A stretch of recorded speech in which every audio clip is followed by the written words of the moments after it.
being religious and on the opposite side taking all these substances doesn't guarantee enlightenment. Even though you may live in this thought like I'm so enlightened because I've experienced all these things, it doesn't actually um, translate to quote unquote bearing fruit of enlightenment. You know, so Huh? you may maybe appear on the surface like person I guess who's reflective, let's say, but you're still ultimately chasing that high, right?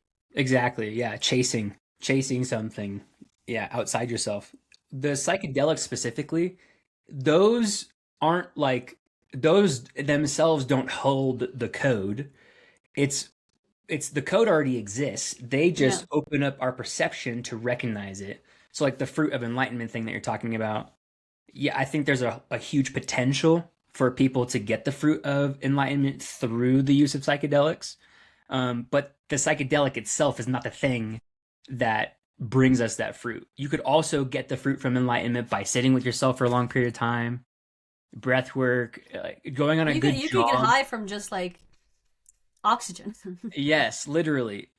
There's so many things. Dancing. Kundalini is, I think it's a Hindu based philosophy. Are you Hmm. familiar with Kundalini? Have you heard of I'm it? not actually. I want to ask you about it. Um, I don't know much, but I have done a little bit of reading on it, and basically, it's a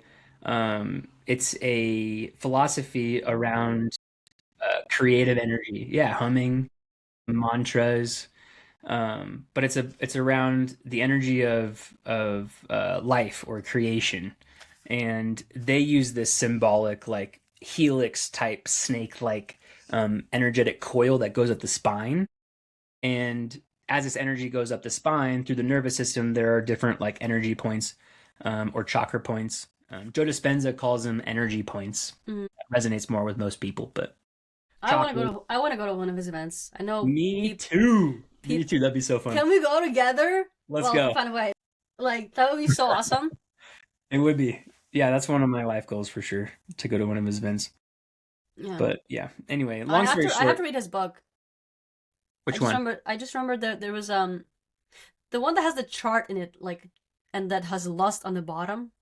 The Huh? one that's the one that I'm because if you like it's Becoming he supernatural? talks I think so because he talks about like that's one of the lowest frequencies on the whatever frequency of things. Which one? Shame? No, lust is in the bottom. It's in the bottom. Oh, really? Yeah, primal. We were talking about this primal monkey. Remember we had this conversation like a Yes. month ago. Primal monkey and stuff. You know, it's Yes. like monkey That is, brain. it You know. is. Yeah. It's like, it is, which is why, which kind of plays into what I was talking about earlier about like arguably the most profound thing a single human can do to contribute to the expansion of consciousness is make a baby. Which makes sense because you could also argue that the number one most enjoyable thing to do is to have sex. So why would Mother Nature make that the number one most enjoyable thing that a human can But experience? that's why it's so sacred. That's why it should be treated with It's super sacred. I agree. yeah, respect. 100%. Totally agree with that. Which is I think why I am saying, for me personally, like my personal philosophy around that is, I want to contribute to consciousness expansion consciously. I don't mm, want to be a monkey going, running around like a fucking dog. let me ring that bell again Yeah, I and don't want to do again. that. Yeah. I want to do it consciously. When I have a kid, I want to consciously contribute to that kid's expansion. I want I to be feel a little around. bit